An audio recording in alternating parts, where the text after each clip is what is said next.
Thai land का एक बाशिंदा बताता है कि उसकी पैदाइश एक छोटे से गांव में हुई। बचपन बहुत अच्छा गुजरा, जीने का मजा आता और जिंदगी बहुत आसान थी। गांव वाले साल में 2 माह काम करते, एक महीना फसल डालने का और एक काटने का, बाकी पूरा साल फुर्सत रहती। इतनी कि हर महीने कोई ना कोई त्योहार मनाते, रोज दोपहर को खाने के बाद सो जाते, शाम उठकर आपस में मिलना जुलना करते, खेल तमाशे और बातों का दौर चलता। हंसी खुशी इसी तर्ज पर पूरे गांव की जिंदगी गुजर रही थी, जिसमें ना कोई फिक्र थी और ना कोई फाका।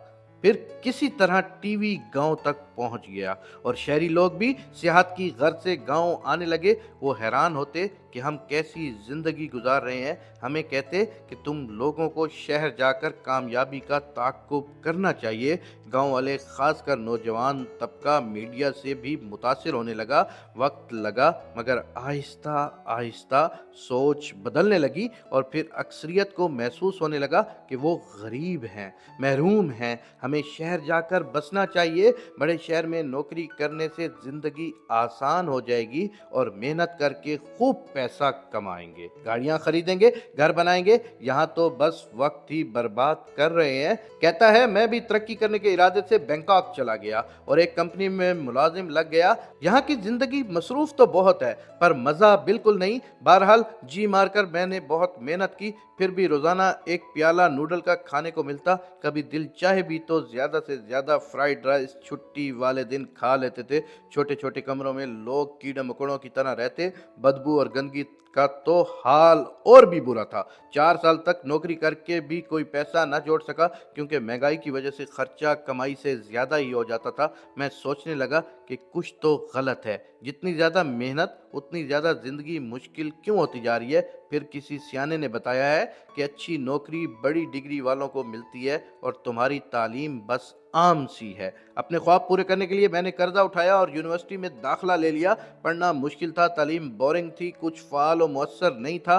कहता कि वहां जाकर पता लगा कि सारी तालीम ही नेचर के खिलाफ है। एग्रीकल्चर पढ़ने वालों को सिखाया जाता है कि खेत तबाही करने के लिए कौन कौन से जहर इस्तेमाल करने हैं। आर्किटेक्ट वाले सीख रहे हैं कि कैसे पहाड़ काट कर शहर बसाने हैं और इंजीनियरिंग वाले सीख रहे थे कि कैसे मशीनरी का इस्तेमाल करके जंगलात हटाने हैं। जो कुछ सिखाया जा रहा था उससे ये समझना मुश्किल था कि अमली जिंदगी में ये कहाँ और कैसे मुस्बत तौर पर काम आएगा। क्योंकि मैं गांव की नज़र से देख रहा था तो हर सब्जेक्ट ही तबाही महसूस होता कि इतना कुछ पैदा करने वाली जमीन में कंक्रीट भरकर क्यों उसे बर्बाद किया जाए। सोचने लगा, यहाँ से पढ़कर निकलने वाले लोग जिंदगी में जितना ज्यादा काम करेंगे उतनी ज्यादा बर्बादी होगी। हर चीज को ही मुश्किल बना दिया है।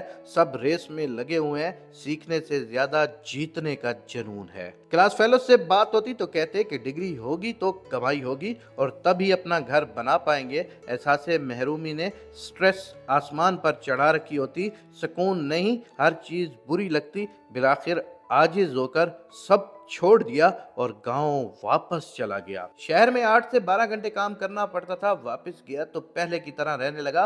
दोबारा चावल की काश्त शुरू की। 4 टन चावल में से आधा टन 6 लोगों की फैमिली सालाना खाती। 2 तालाब मछलियों के डाल दिए।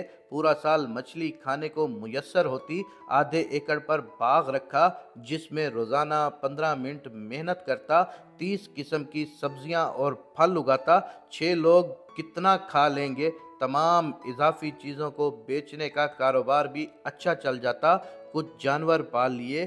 सवारी और खेती से लेकर दूध, गोश्त, अंडे और खाल हर चीज हासिल होती। ये सब बहुत आसान था। मैं बेवकूफ था, घर के चक्कर में शहर गया। वहाँ 30 साल काम करना पड़ता, तब जाकर सूद भर कर शायद किसी घर के मालिक बनते। यहाँ रोज सुबह 2 घंटे घर बनाने पर लगाता हूँ। इन 2 हाथों की मेहनत से घर 3 महीनों में तैयार हो जाता है। मवाजना करें तो अपने क्लास फेलोज के मुकाबले में मेरे पास 29 साल और 9 महीने फारग टाइम बच जाता है। मैंने कभी नहीं सोचा था कि वो घर बना पाऊंगा, मगर आज मेरे पास इतने घर हैं कि सोचना पड़ता है कि कहाँ सोऊं। यकीन नहीं आता तो आजमा कर देख लें, आप भी ये कर सकते हैं। बस नज़रिया बदलना होगा। लोग ब्रांड्स और फैशन के पीछे जाते हैं, अपना मेहनत से कमाया पैसा किसी और के कारोबार चमकाने में लगा देते हैं। मुझे भी किसी दौर में शौक था, पैसे जमा किए और नई जीन्स और शर्ट खरीदी। पहनकर खुद को आईने में देखा तो मैं वही इंसान था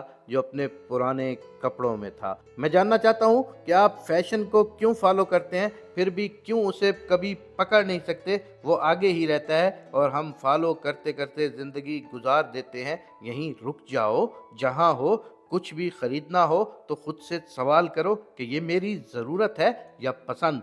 शायद ज़रूरत हो तो खरीद लो, वरना छोड़ दो। जिसकी ज़रूरतें जितनी कम होंगी, ज़िंदगी उतनी ही पुरसकून होगी। पहले अक्सर परेशानी होती थी कि बीमार हो गया तो क्या होगा, पैसे नहीं होंगे, इलाज कैसे होगा। फिर सोचा कि बीमारी अमूमन ख़राब नहीं होती, बल्कि वो तो हमें याद दिलाती है कि हमने अपनी रूटीन, खुराक या ज़िंदगी के साथ कुछ गलत किया है, कोई लापरवाही हुई है। बस वजह जानकर फिर मोहतात रहना है। जड़ी बूटियों से, कुदरती ग़िज़ाओं से इलाज करता हूँ और बहुत कम बीमार होता हूँ। अब कोई डर नहीं, कोई फ़िक्र नहीं, मुझे किसी जैसा नहीं बनना। मैं अपने जैसा हूँ। मैं अपनी लाइफ का नंबर 1 हूँ और अपनी दास्तान का हीरो हूँ। मैंने अपने गांव में तालीम और तरबियत के सेंटर खोले हैं। अब तो गांव में कंप्यूटर भी आ गया है, मगर हमने तय किया है कि इससे सीखेंगे ज़रूर, पर मुतासिर होकर गुमराह नहीं होंगे। मैं नई नस्ल को इल्म के साथ साथ हुनर भी सिखाता हूँ ताकि ज़िंदगी आसान बनाई जा सके, मुश्किल नहीं। मकसद लोगों से, कुदरत से, खुद से जुड़ना है। घर, खाना, कपड़े, दवाई और पानी जैसी बुनियादी ज़रूरियात बड़ी आसानी से मिल जाती हैं, मगर शहर में तो उन्हें हासिल करना भी मुश्किल तरीन काम है। क्या इसी का नाम तरक्की है? क्या सब कुछ मुश्किल बना दिया जाए? वो लोग खुद को होशियार समझते हैं, मगर मैं उन्हें बेवकूफ़ समझता हूँ। अब मैं नॉर्मल जीता हूँ और वो आज भी मेरे तरीक़ों को एबनॉर्मल समझते हैं। उन्हें जो सोचना है सोचें। मैं खुश हूँ, हल्का फुल्का महसूस करता हूँ, आज़ाद हूँ और आसानियाँ तलाश कर औरों को भी फराहम करता हूँ। जब मुआश जैसे झमेले में उलझना ना पड़े तो बहुत वक्त मिलता है सोचने, समझने, सीखने का। खुशहाली के ख्वाब देखने का नहीं, बल्कि हक से हासिल करने का। यही ज़िंदगी की खूबसूरती है।